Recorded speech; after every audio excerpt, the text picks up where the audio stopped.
Welcome to Skybound Chronicles, your high-flying passport to the incredible world of aviation. I'm Pavel, your guide through the thrilling tale of the Boeing 707. Get ready for a turbocharged journey as we zoom through the Boeing 707's birth from audacious concept to aviation game-changer. We'll soar through the clouds of history, exploring glamorous airlines, heart-stopping hurdles, and epic competition that defined an era. So, fasten your seatbelts, aviation enthusiasts.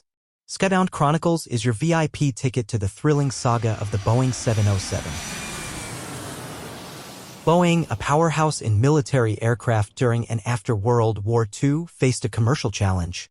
While their bombers soared to new heights, their passenger planes struggled against competitors like Douglas Aircraft.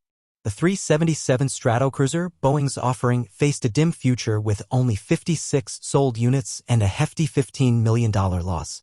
But in the late 1940s, a spark of innovation ignited. In 1949 and 1950, Boeing envisioned a jet transport with dual military and civilian appeal.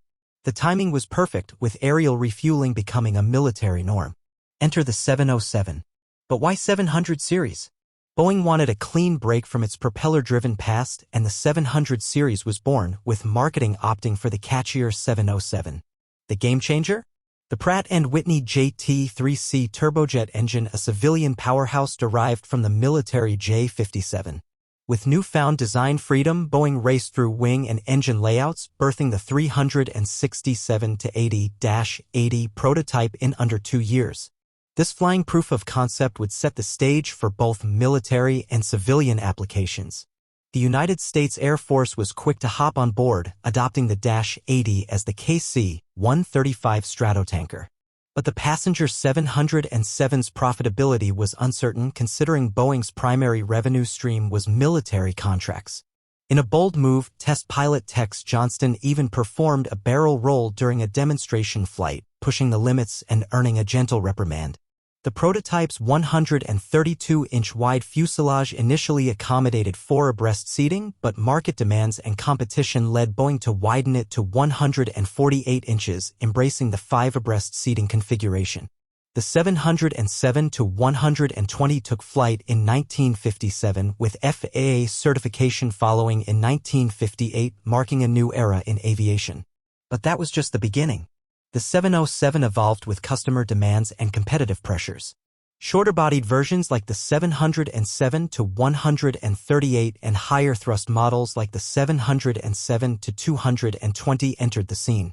The 707-320 with extended span wings and various engine options showcased Boeing's commitment to innovation. The Pratt & Whitney JT3D turbofan engine emerged as a game-changer, offering improved fuel efficiency and thrust.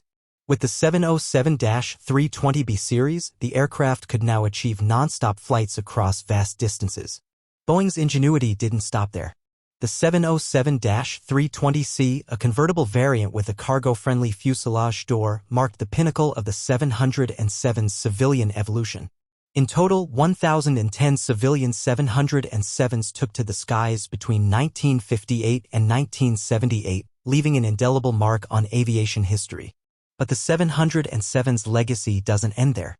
Its DNA lives on in successors like the 737, sharing a modified fuselage, and in the 757, boasting the same fuselage cross-section.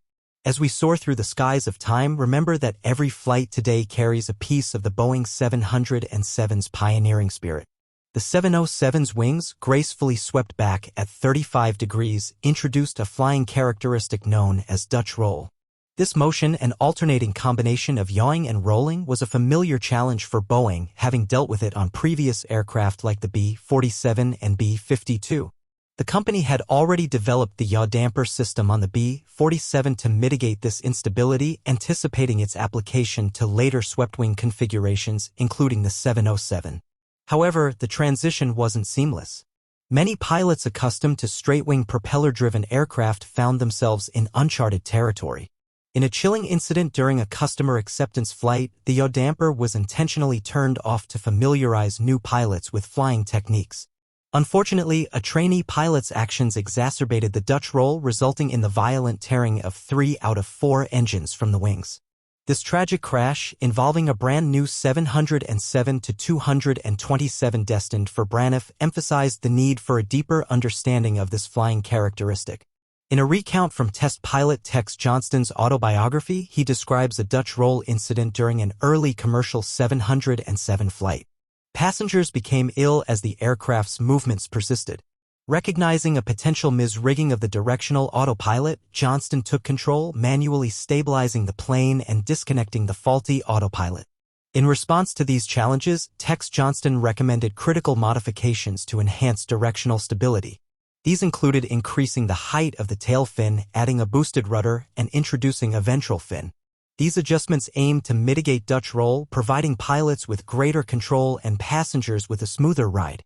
The 707's Pratt & Whitney JT3D-3B engines, identifiable by large gray secondary air inlet doors in the nose cowl, played a pivotal role in its performance. During takeoff, these doors opened fully to provide additional air, automatically closing with increasing airspeed. The 707 also boasted being the first commercial jet aircraft fitted with clamshell-type thrust reversers, a feature that enhanced braking efficiency upon landing. One distinctive feature of the 707 was its use of engine-driven turbocompressors for cabin pressurization. Notably, the outer port No. 1 engine mount differed on many models as this engine was not fitted with a turbocompressor.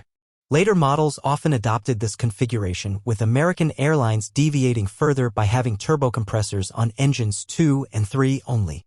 Looking to the future, Pratt & Whitney, in collaboration with 7Q7, SQS, and Omega Air, explored the JT8D-219 low-bypass turbofan as a replacement power plant for 707-based aircraft. Labeled the 707RE. This innovative engine promised enhanced fuel efficiency and a quieter operation, marking a new chapter in the 707's technological evolution. The Boeing 707 officially took flight into commercial service on October 17, 1958, with Pan American World Airways leading the charge. Pan Am's strategic move to commit to 20 Boeing 707s and 25 Douglas DC-8s set the stage for a fierce competition. By securing the first-off production line for each aircraft type, Pan Am not only became the launch customer for both transcontinental American jets but also the exclusive operator of American intercontinental jet transports for at least a year. While the British de Havilland Comet posed a minimal threat, the fatal accidents early in its introduction had shifted the focus to American-made jets.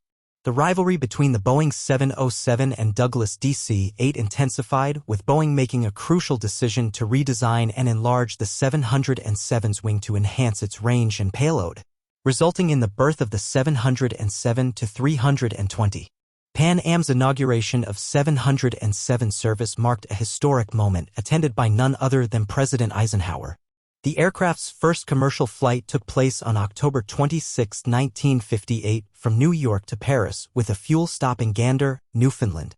National Airlines, leasing 707s from Pan Am, made history in December by operating the first U.S. domestic jet airline flights between New York and Miami. Transworld Airlines, TWA, entered the jet age under the leadership of Howard Hughes, ordering 8 Boeing 707-120 aircraft. TWA's inaugural Starstream jet service launched on January 25, 1959, between New York and San Francisco. Following suit, American Airlines, TWA, and Continental Airlines all introduced their own 707 services, leaving competitors like United, Delta, and Eastern without jets until September, resulting in a loss of market share on transcontinental flights. The global impact of the 707 was profound. Qantas became the first non-U.S. airline to operate 707s in 1959. The aircraft's success triggered rapid developments in airport infrastructure, air traffic control systems, and various aspects of air travel. The 707 not only revolutionized the passenger experience but also spurred advancements to accommodate the increasing demand for air travel. However, as the 1960s drew to a close, the 707 faced a paradox. It had become a victim of its own success.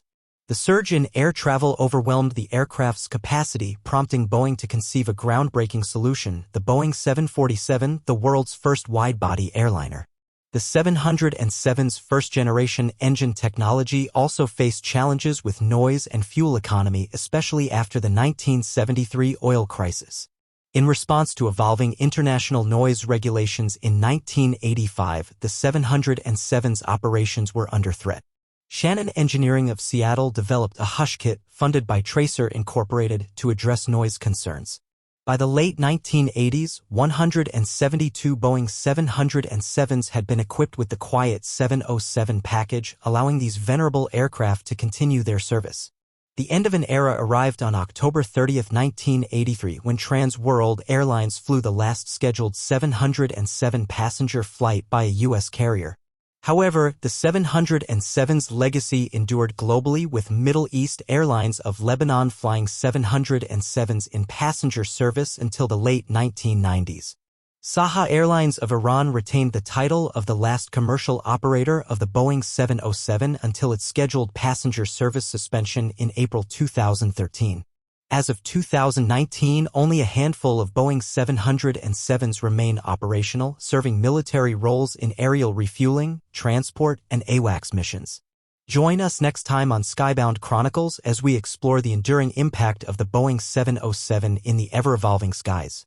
707-020, a compact derivative. The 707-020 represented Boeing's foray into compact derivatives, catering to airlines with requirements for shorter flights and runways.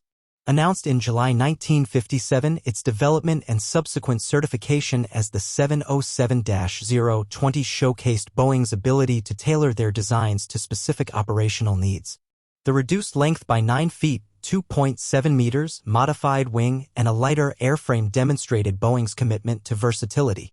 The 720B variant with JT3D turbofans extended its capabilities, entering service in March 1961 and offering an enhanced range of 3,200 nautical miles, 5,900 kilometers. For 156 passengers. United Airlines, which received the first 707-020, embraced its efficiency on routes with varying runway constraints.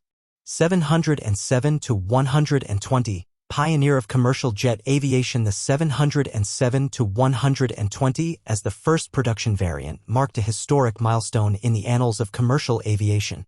Its longer and wider fuselage, coupled with a greater wingspan than the Dash 80 prototype, allowed it to carry up to 189 passengers.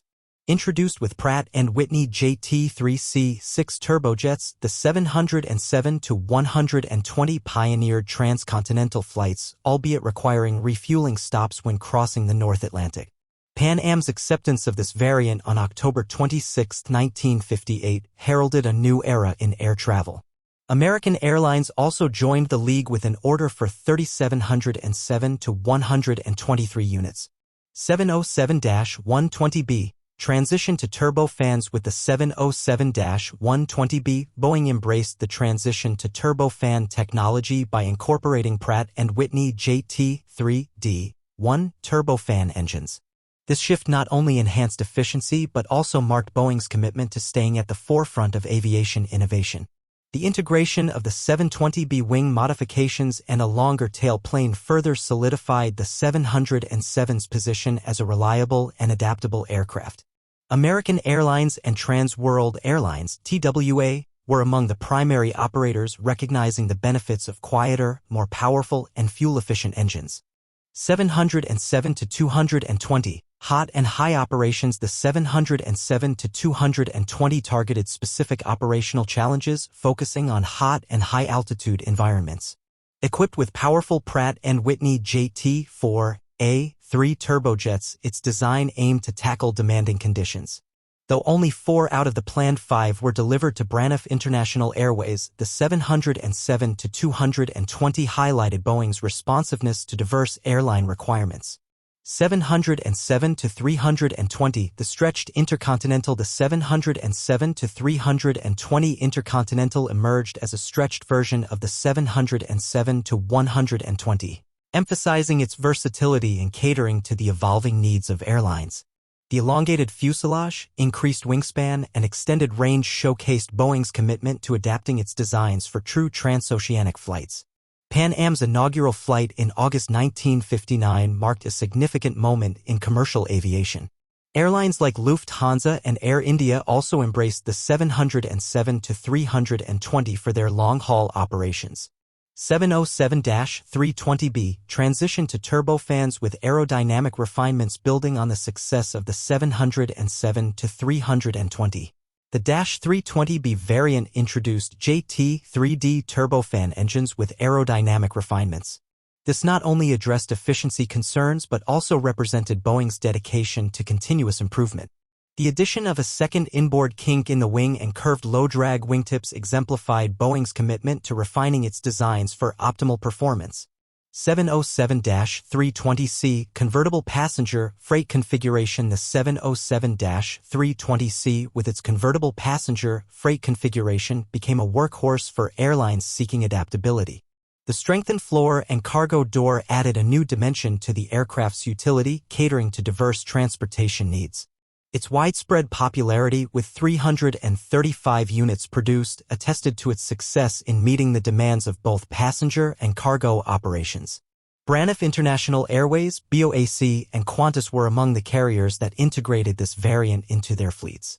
707-820 and 707-620. Ambitious stretch variants. The 707-620 and 707-820 projects represented Boeing's ambitious attempts to extend the aircraft's capabilities in both domestic and intercontinental ranges.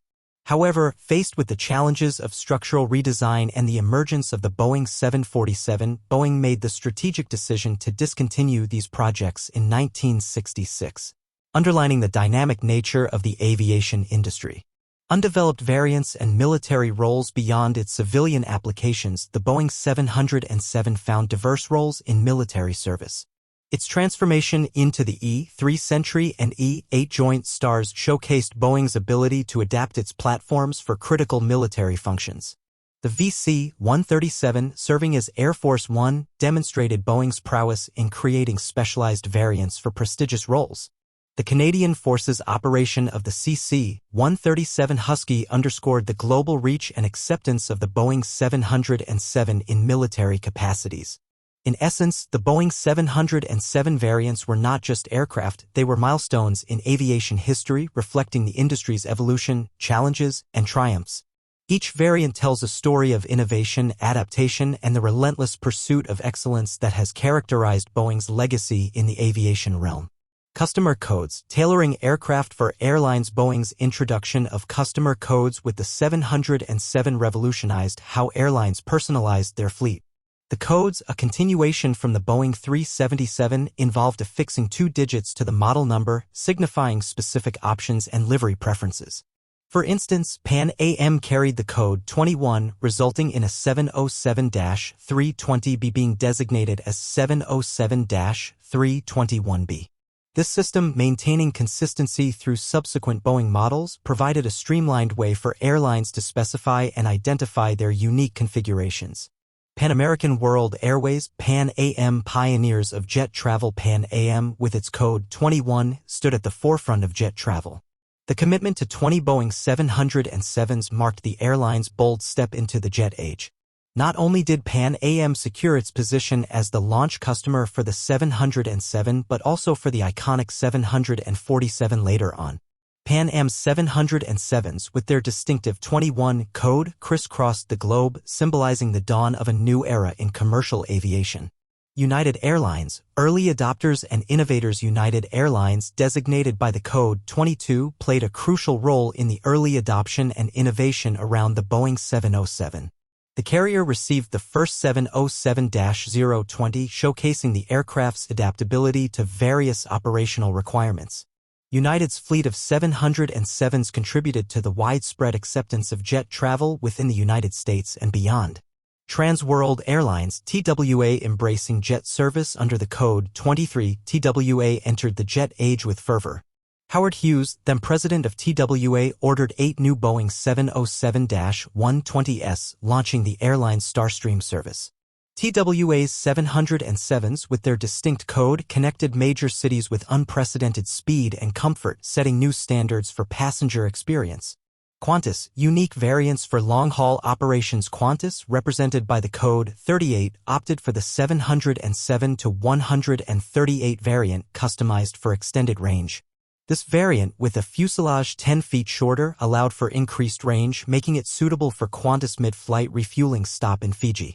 The 707-138S became a hallmark of Qantas operations, showcasing the airline's commitment to innovation and efficiency.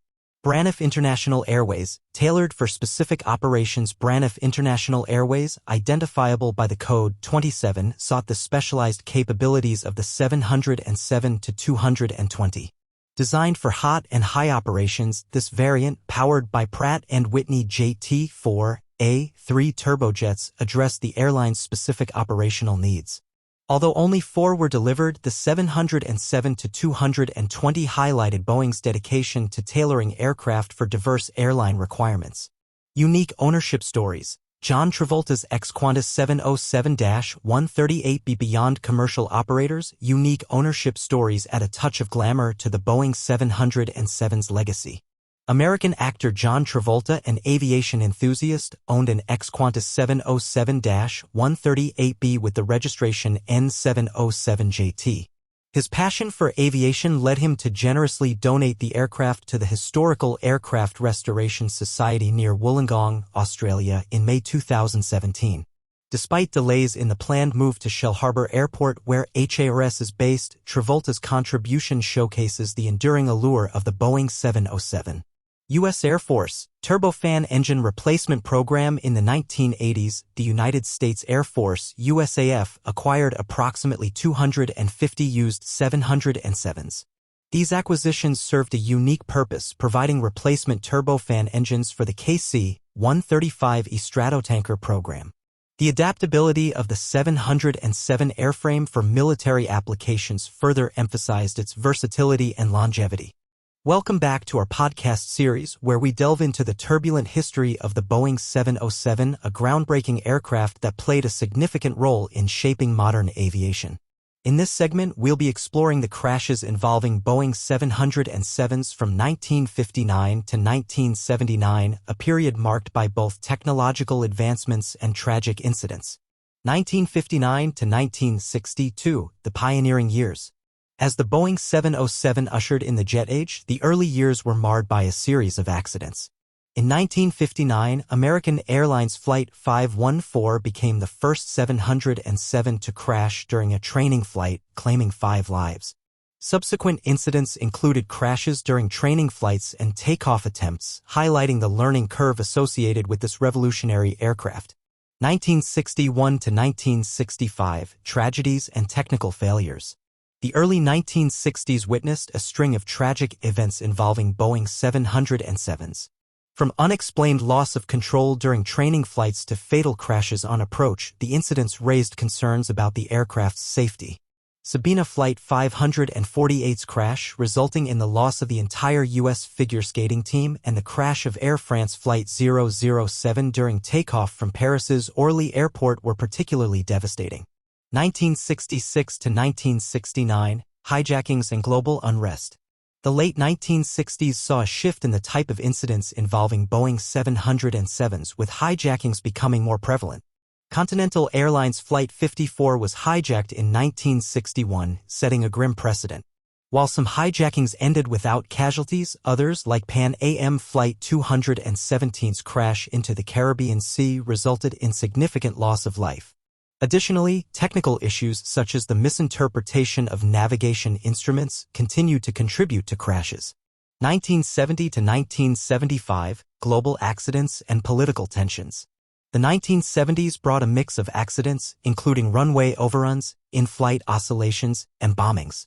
Tensions during this period were reflected in incidents like the hijacking of TWA Flight 85 and the destruction of Pan Am Flight 110 by terrorists from the Palestine Liberation Organization. Accidents in Tel Aviv, Israel, and Pago Pago, American Samoa added to the toll. 1976 to 1979, aging aircraft and environmental challenges. As the Boeing 707 fleet aged, technical failures and environmental factors played a role in several crashes. Lufthansa Flight 527's collision with a mountain in 1976 highlighted the consequences of aging aircraft, while Pan Am Flight 160's crash due to smoke in the cockpit underscored the environmental challenges faced by these jets. Avianca Flight 52, the fuel crisis tragedy. Moving to a tragic event in 1990, Avianca Flight 52 faced a unique set of challenges, including air traffic control issues and a fuel crisis.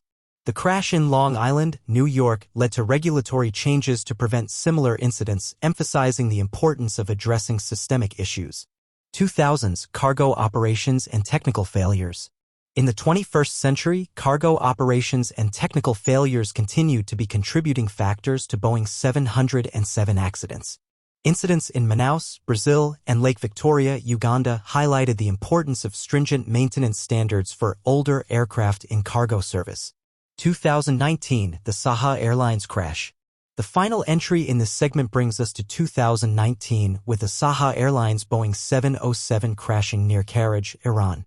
Mistaken identification of runways, adverse weather conditions, and poor visibility resulted in the loss of 15 lives, emphasizing the ongoing challenges associated with operating aging aircraft. In conclusion, exploring the history of Boeing 707 incidents over the years provides a sobering insight into the challenges and tragedies faced by the aviation industry. From the groundbreaking entry of the 707 into commercial service to the later years marked by various accidents, hijackings, and other incidents, the aircraft's journey has been complex. The crashes highlighted a range of issues, from technical malfunctions and severe weather conditions to human error and hijackings. Each event, tragic in its own right, contributed to advancements in aviation safety as investigators tirelessly sought to understand the root causes and implement preventive measures. The chronological overview unveiled patterns and common themes, emphasizing the importance of continuous learning and improvement in aviation safety protocols. From the early crashes in the 1960s to more recent incidents in the 2000s, the industry has evolved significantly in its commitment to passenger safety.